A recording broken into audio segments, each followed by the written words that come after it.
Olá pessoal, meu nome é Alexandre Fabro, eu sou patologista pulmonar e hoje vamos fazer uma aula bem básica, introdutória e conceitual para quem está começando a estudar patologia pulmonar então, e quer dar os seus primeiros passos. Então a aula hoje é intitulada Semiologia da Patologia Pulmonar. Eu não tenho nenhum conflito de interesse com essa aula, e a gente dividiu essa aula em dois tópicos para atingir nossos objetivos.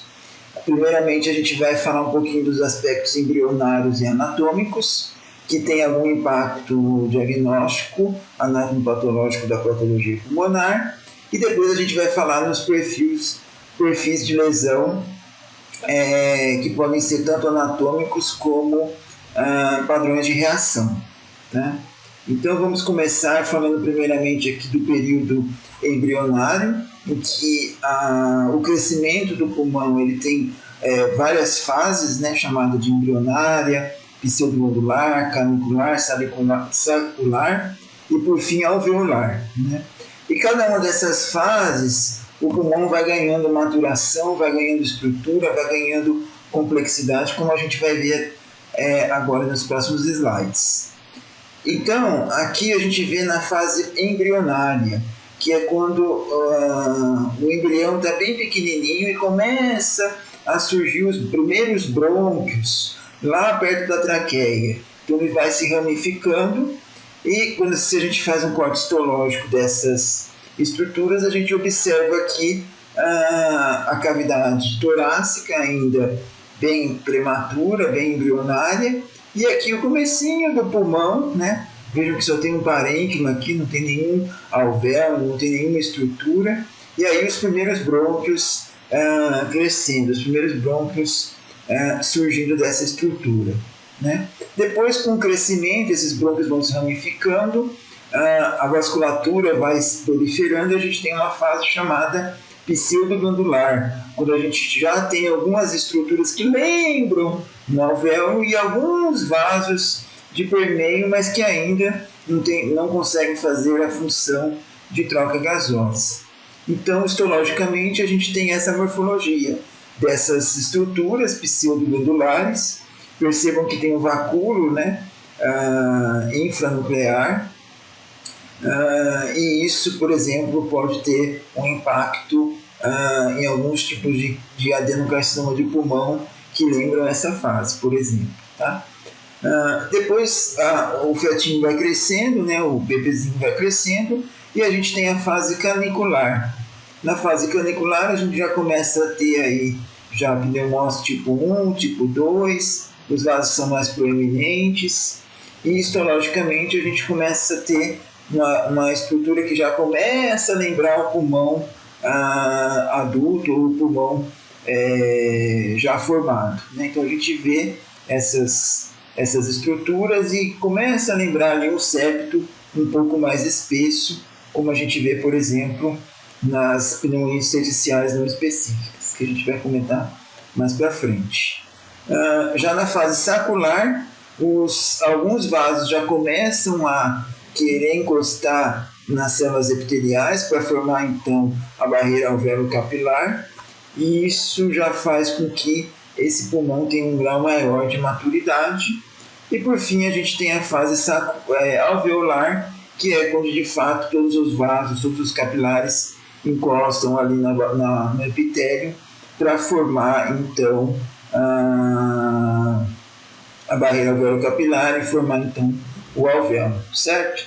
Então isso é a formação, as fases embrionárias de desenvolvimento do pulmão, tá? Lembrando que o pulmão ele tem um crescimento muito intenso ali na fase pré-nascimento, né, claro, mas ele também continua crescendo até cerca de 10 anos de idade, tá? Os alvéolos continuam, lógico que num ritmo bem menor, mas eles continuam tendo algum grau de maturação, e isso é importante quando a gente está se falando de patologia pulmonar na fase pediátrica, tá? Então, resumidamente, a gente tem todas as fases aqui, e uma das grandes importâncias disso é que na fase sacular, que começa a ter o pneumócito tipo 1 e tipo 2, a gente começa a ter a produção do surfactante.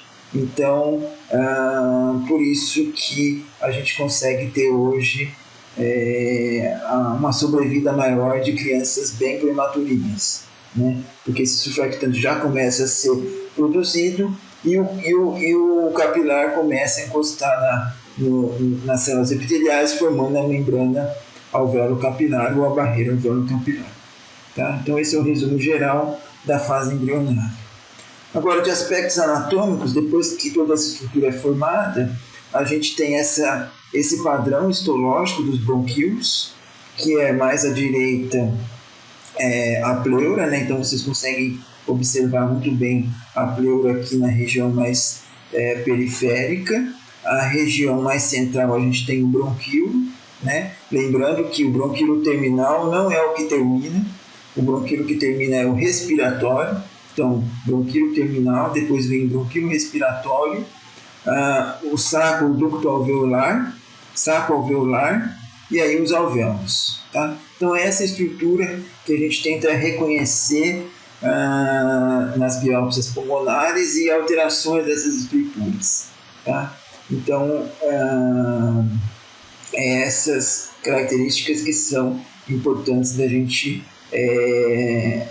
visualizar. Então, aqui, uma imagem histológica, a gente vê um bronquíolo terminal, um bronquíolo respiratório, depois o ducto e saco alveolar e, por fim, os alvéolos. Né? Então, essa é uma estrutura de aspecto habitual aí do pulmão adulto bem formado. Tá? E qual que é a importância dessa estrutura? Que há uma variação na composição das células conforme a gente vai descendo até os alvéolos. Então, na traqueia e nos brônquios, a gente vê células ciliadas, um epitélio pseudoestratificado, células caliciformes, glândulas submucosas, vê cartilagem. Já no bronquíolo, a gente começa a ver uma rarefação das células ciliadas, e quanto mais distal o bronquíolo, esses cílios acabam desaparecendo e até tomando conta de algumas células chamadas de células claras, né? Vai também diminuindo as células caliciformes, e por fim, no ducto alveolar e nos alvéolos, a gente vai começar a ver os pneumócitos tipo 2, que parece um ovo frito, tá vendo? Ele é bem rechonchudinho, bem gordinho, e o pneumócito tipo 1, que ele é mais espraiado, ele é mais esticado, lembrando um ovo frito visto de cima. Tá? Então, o pneumócito tipo 2 é um ovo frito visto de lado, e o pneumócito tipo 1 é um ovo frito visto de cima. Tá? Ele é bem achatado. Tá? Então, essa é a estrutura esquematicamente aí da estrutura pulmonar. Importante ressaltar aqui que essas estruturas elas são importantes a sua identificação para a gente saber em qual nível da via aérea a gente se encontra. Né? Então, eu só destaquei aqui que as células caliciformes elas terminam aqui antes do bronquíolo terminal, tá vendo? Geralmente. Então, se você vê a célula caliciforme, não é um bronquíolo terminal normal ou é um bronquíolo terminal doente. E as células ciliadas elas vão até quase ali o final do bronquíolo respiratório. Né? Então, as células ciliadas, apesar de reduzir bastante, ainda é possível a gente ver alguma delas perdidas lá na estrutura normal. Tá? Outro aspecto importante na identificação aqui das estruturas é a cartilagem. Percebam que elas só vão até os brônquios, né? Então, os bronquíolos já não têm cartilagem, isso é uma diferenciação. E percebam que a camada muscular vai até quase o alvéolo. Então, o músculo a gente vai ver em toda a via aérea. Aqui na parte distal, mais defectivo, claro, falhando, né? Mas sempre tendo o músculo. E o componente elástico é o que predomina no pulmão, desde as suas vias maiores até as vias mais distais, fazendo com que a capacidade de retração e assim a manutenção da fisiologia respiratória habitual das pessoas. Tá? Então, só detalhando aqui, umas células claras, que são essas células globosas, mas sem cílios, e as células ciliadas, claro, com cílios, de um epitélio brônquico. Nós podemos notar também células neuroendócrinas, aqui imunocoradas por cromogranina, que é um marcador neuroendócrino, fazendo uma regulação fina aí dos processos respiratórios, e uma visão de um corte de pulmão na região alveolar. A gente percebe pneumócitos tipo 1, né? Pneumócitos tipos 2, que são muito importantes para a produção de surfactante, os capilares, né? Fibroblastos e outras células que eventualmente podem estar presentes. Tá? Aqui, histologicamente, como a gente vê essa estrutura, vejam que ela é muito, muito delicada. Então, aqui onde eu estou com a setinha do mouse, percebam, a gente tem uma hemácia no interior do capilar, aqui é todo o espaço alveolar, e aqui a gente tem uma frina membrana. Essa membrana é composta por 4 membranas plasmáticas, do pneumócito tipo 1, externa, interna da célula endotelial, interna e externa.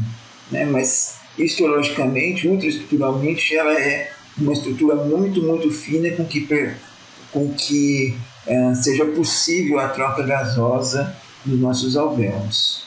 Aqui uma outra imagem mostrando que a gente também tem macrófagos residentes que são importantes no processo de depuração alveolar, limpando seja partículas que eventualmente acabam caindo nos alvéolos ou até mesmo surfactante que acaba se acumulando de alguma maneira. A estrutura bronquiolar é composta aí por camada de músculo liso, por epitélio, né? E alterações nisso são passíveis aí de causar doença. Né?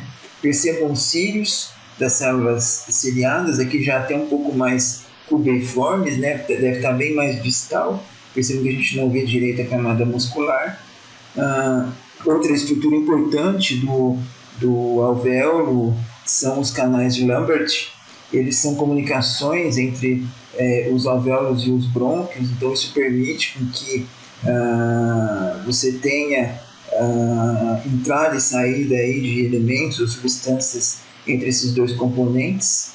E um papel muito importante que vocês vão estudar mais para frente é a bronquiolização. Então, células dos brônquios acabam pelos canais de Lambert atapetando os alvéolos adjacentes frente a um estímulo injuriante aspirado, certo? Então, mostrando aí o seu papel fisiológico. Os poros de Kohn são comunicações entre os alvéolos, então isso facilita a entrada e saída de macrófagos, de surfactante e faz com que tenha uma homogeneidade maior do compartimento alveolar, graças a esses poros de Kohn. Aqui uma imagem de microscopia eletrônica, portanto uma ultraestrutura. Percebam que o septo é bem delicado, bem fininho, formando realmente uma estrutura alveolar onde o ar possa ser trocado, o CO2 pelo O2. Outra estrutura importante, né, que a gente tem que citar é o componente linfático, que no pulmão ele sai da pleura, ele passa pela pleura e vai junto ao eixo broncovascular. E isso tem implicações importantes, né, como a gente vai ver mais para frente. Então aqui mostrando esse esquema, né, muito legal, mostrando os alvéolos e os broncos, e percebam que os linfáticos correm junto com a artéria pulmonar, junto com o bronco, mas a veia pulmonar ela vai por fora, ela vai pelos septos interlobulares, ela não corre junto com o eixo broncovascular. Tá?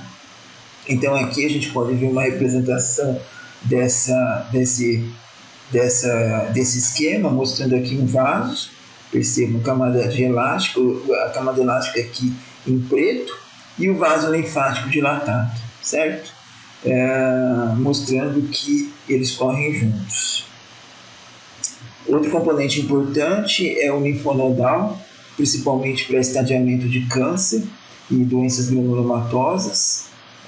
Então é importante saber qual cadeia o linfonodo está, quantos são acometidos. Isso vai ter implicações diagnósticas e prognósticas e de estadiamento no câncer, por exemplo.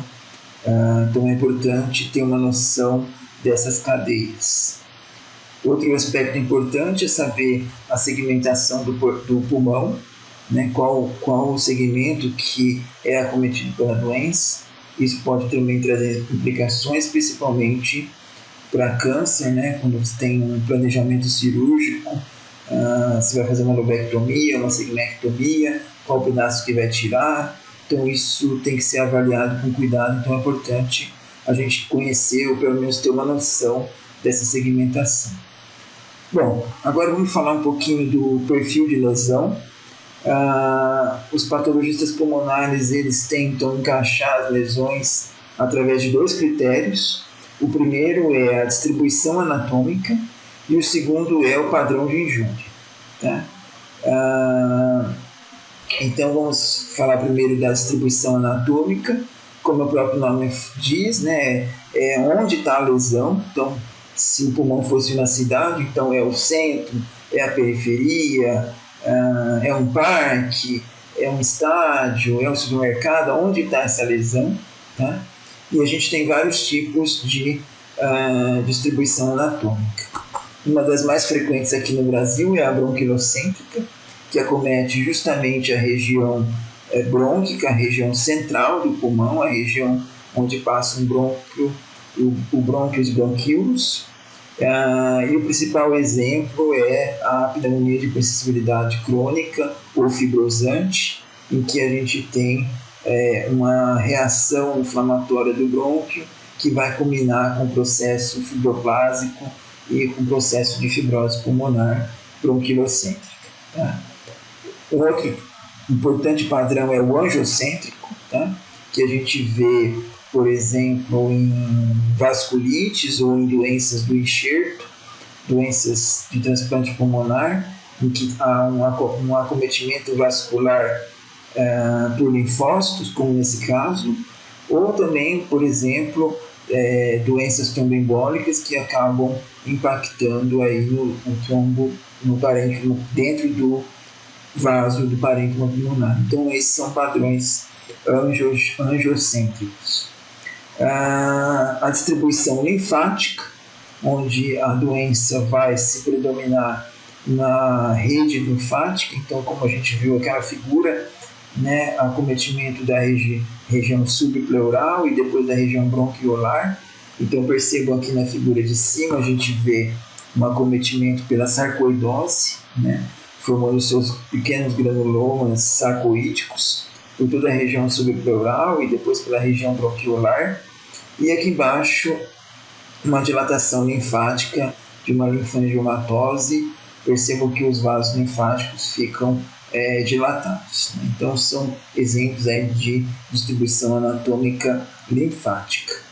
Outro exemplo muito útil e muito comum é a distribuição pleural ou subpleural, que acomete ali a região entre a pleura e os alvéolos. É o padrão mais comum, ou pelo menos o mais importante das doenças intersticiais, que é o padrão de pneumonia intersticial usual, como a gente está vendo aqui nessa imagem de histologia, onde a fibrose se localiza na região perto da pleura. Percebam que os bronquíolos não são afetados, ou são muito pouco afetados. Outro exemplo de acometimento pleural é a asbestose, também pode acometer essa região, tuberculose pleural e assim vai. Tá? Então a gente tem várias patologias que podem ter esse padrão de distribuição. O outro padrão muito comum é o intersticial, que, como o próprio nome diz, vai acometer todo o interstício pulmonar. Então todos os septos eles ficam espessados E aqui a gente tem um exemplo de uma pneumonite intersticial não específica, relacionada à colagenose. Então, percebam que esses septos eles ficam espessados, dificultando então a troca gasosa. E por fim, uma distribuição randômica, como por exemplo em metástase de carcinoma, ou como nessa imagem por tuberculose miliar. Então, vários granulomas são distribuídos aí por vários componentes ou várias regiões do pulmão. Então, por isso a gente chama de randômica. Bom, agora por fim a gente vai ver o padrão de injúria. Então, se a distribuição anatômica é onde estava na cidade, os padrões de injúria são como se deu a lesão, né? Como que foi aqui na minha analogia a batida do carro, né? Então a gente tem o padrão de dano alveolar, que é quando a gente tem uma destruição do septo alveolar, formando, por exemplo, a famosa membrana hialina. Então essa substância amorfa hialina que atapeta todo o septo alveolar é muito comum nesses casos de dano alveolar difuso, tá? Acomete, por exemplo, é vista em infecções virais, é vista em efeito toxomedicamentoso, por exemplo, as pessoas que são expostas à fumaça, né? Então, todas essas doenças que vão afetar o septo alveolar podem desenvolver um dano alveolar difuso. Outro padrão é o padrão de pneumonia organizante, que são essas massas fibroplásticas que preenchem o espaço alveolar ou o espaço bronquiolar e também são relacionadas com uma grande quantidade, um amplo leque de diagnósticos diferenciais, né? Um outro padrão é o descamativo, que é quando a gente observa macrófagos na luz alveolar ou na luz bronquiolar. Ele pode ser pode acometer uma parte do pulmão ou pode acometer todo o pulmão. Então a gente pode ter, por exemplo, uma pneumonia descamativa ou uma bronquiolite respiratória, que são doenças aí relacionadas ao tabaco, ou até mesmo doenças obstrutivas que podem causar uma pneumonia lipoídica, que também tem um acúmulo de macrófagos no interior aí dos alvéolos. Um outro padrão é o granulomatoso, como o próprio nome fala. São granulomas, nesse caso aqui um granuloma necrotizante, bem formado.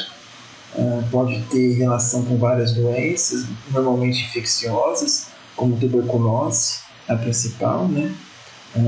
Então é um padrão bastante comum aqui no nosso meio. O padrão linfocítico, que é o acometimento por linfócitos dos septos e às vezes até dos bronquíolos. A gente tem aí como exemplo máximo a pneumonite intersticial linfocítica, mas temos todo um leque, né, de alterações que vai desde bronquiolite celular até a pneumonia intersticial linfocítica. Normalmente ela pode ter agregados linfóides ou até folículos linfóides bem formados. E por fim, o padrão bronquiolar, que aí mostrando o seu carro-chefe, a bronquiolite celular. Percebam que como esse brônquio ele é totalmente preenchido, né, infiltrado por células inflamatórias, infiltrado por linfócitos, também relacionado a uma série de doenças com amplo diagnóstico diferencial, como por exemplo o hallmark para pneumonite de hipersensibilidade não fibrosante, doenças infecciosas, doenças autoimunes, colagenoses. Então, um amplo leque que tem que ser investigado. Bom, mediante esses padrões, e mediante essa distribuição, mediante ao conhecimento do padrão anatômico, a gente forma um quadro histomorfológico, estático, né? A gente vê aquela imagem, sabe onde está, sabe qual é o padrão, e aí, juntamente com a clínica e a radiologia, a gente tenta fazer essa imagem se transformar em dinâmica. mostrar um processo e não um ponto. A gente quer mostrar uma evolução, né? Então, o objetivo do patologista pulmonar é transformar aquela histomorfologia em um processo fisiopatológico, demonstrar um processo fisiopatológico. E quando ele faz isso, ele chega mais perto do diagnóstico correto, ou uma acurácia maior diagnóstica, né? Então, percebam que as informações clínicas e as informações radiológicas, principalmente tomográficas, elas são cruciais para que a gente possa montar esse panorama dinâmico, esse panorama fisiopatológico. E, para tanto, a gente usa muito o suporte dos colegas radiologistas. Eu brinco com eles que eles são meu Waze. Então, enquanto a biópsia pulmonar consegue ver com muito detalhe um pequeno pedaço,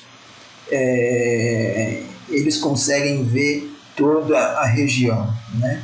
Então é como se eu estivesse de carro numa rua, eu consigo ver a loja, eu consigo ver o poste, eu consigo ver a faixa de pedestres, mas quem sabe onde eu estou ali, qual rua que é qual bairro, qual cidade, para onde que eu tenho que ir, é o radiologista que tem a imagem maior, que é o meu Waze, né? Ele consegue mostrar toda aquela região como se comporta. E aí, juntando como é aquela região com aquilo que eu estou vendo, a acurácia diagnóstica é muito maior. Um exemplo disso, para vocês verem da importância, são as doenças fibrosantes intersticiais, por exemplo, a fibrose pulmonar idiopática. Para você chegar no seu diagnóstico, a gente tem que correlacionar os achados histológicos com os achados tomográficos. E percebam, quando você tem um padrão tomográfico típico, quase independente da biópsia, é fibrose pulmonar idiopática. Quando você tem um padrão possível na tomografia, a biópsia ela tem que ser típica, né? E quando você, mesmo tendo um padrão típico na biópsia de pneumonia intersticial usual, se a tomografia falar contra, o diagnóstico ainda é possível, né? Então não basta ver em si, tem que saber o que está acontecendo na região, tá? Por isso que o diagnóstico de patologia pulmonar sempre é multidisciplinar, tá? Então, como mensagem final, eu gostaria de falar que a reunião multidisciplinar é crítica, com a participação de radiologistas e patologistas, para que a gente tenha uma acurácia muito maior no diagnóstico.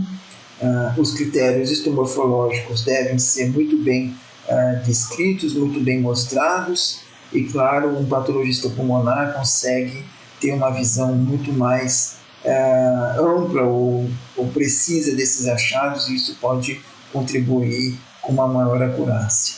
Valorizar o detalhe, né? Hoje em dia a gente fala muito em medicina personalizada, mas a personalização começa com a morfologia, com a histologia, com o HE. Então, se a gente não vê direito o HE, não adianta ter nenhum processo molecular, porque a gente não vai chegar a um resultado coerente, tá? Então, valorizar cada passo do diagnóstico médico, que é importante para que a gente tenha uma acurácia diagnóstica maior. E, por fim, pensar na fisiopatologia e na doença. E lembrar que os guidelines são apenas um guia, né? Então, hoje, a gente vê muito estudante querendo só estudar os guidelines, o que só faz o que está no guideline. E, às vezes, o paciente, infelizmente, não segue os guidelines. Então, a gente tem que pensar no que está acontecendo, ver todos os elementos, ver o exame físico, ver as sorologias, ver os exames laboratoriais, raio-x, tomografia, biópsia, e tentar entender o que está acontecendo com esse paciente para dar o mais acurado diagnóstico possível, né? E muitas vezes a gente não consegue só seguindo o guideline, tá? Então é isso, muito obrigado, espero que vocês tenham gostado. Deixem aí o like, o joinha, em alguma parte aí da mídia social que você estiver vendo.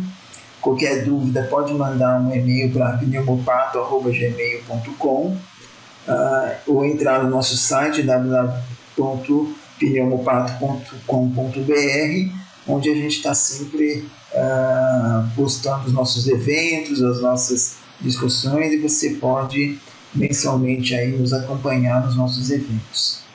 Muito obrigado pela atenção e até a próxima, se Deus quiser. Tchau, tchau.